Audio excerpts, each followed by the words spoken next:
Well, I think building a reading culture in a country is absolutely crucial, and also having so many South Africans come together once a year to talk about books, the state of the country, and how we can contribute is really, really important. So I like being here and engaging with communities, and of course, to do it around books is the next best thing to doing it around the braai. So I enjoy it.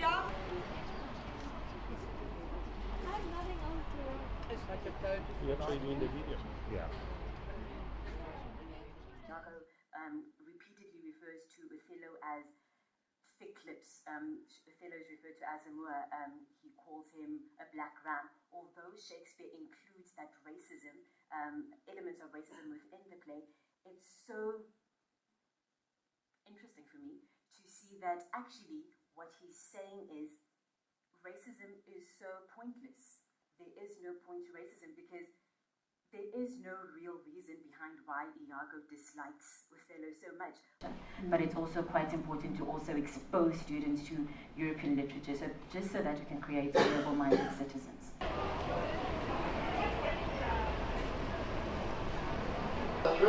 2 zeros, 00, yes! Everybody's got 00. Fantastic. Give Kim a big clap.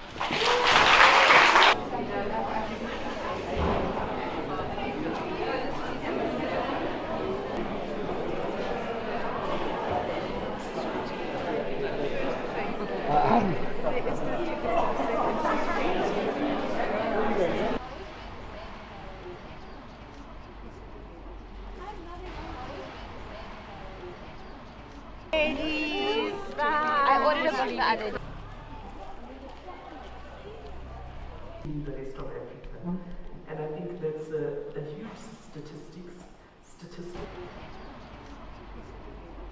Oh, I'm Jodie Davids. We are from Berkeley High.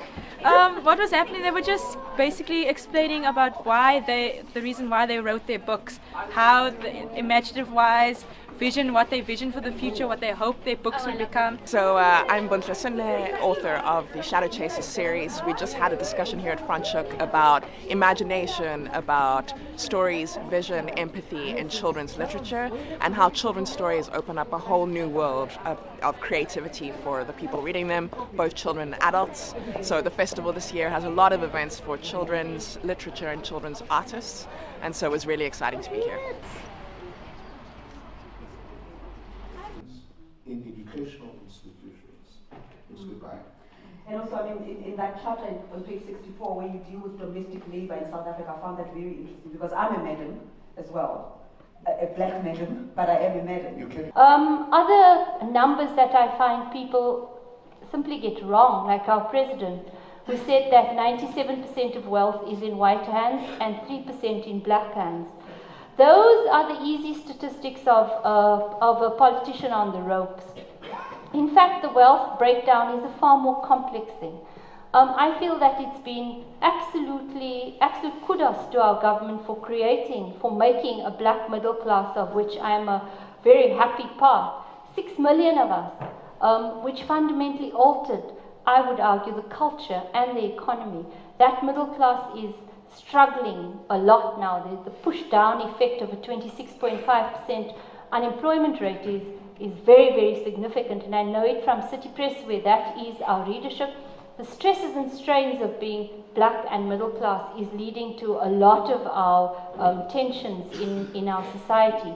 I think if we can triple the size of the middle class as a whole, we will leave enough money in the pot to sustain a social solidarity system that gives a grant to 16.4 million people every month, which I think is really significant and something that we don't pat ourselves on the back for. One of the things that I do in addition to this is that I teach literature and literary theory at the University of Stellenbosch. And the University of Stellenbosch is a space that has obviously generated a great deal of interest and debate, in the wider set of issues around transformation, race and racism that have been, dogging our campuses over the past year and a bit. And being situated in that space and having the encounters that I do with students and with staff and with the institution as a whole.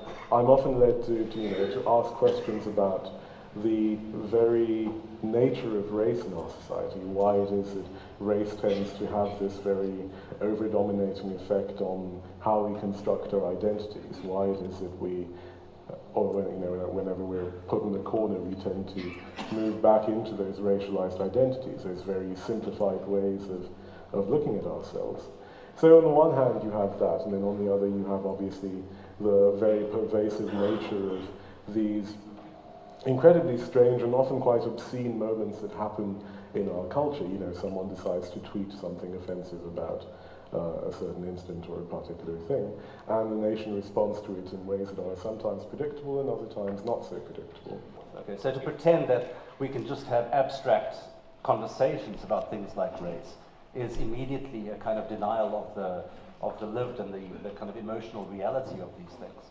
So as I say, even though you might be right about what you say, it's right in an abstract world, and we don't in fact live in an abstract world.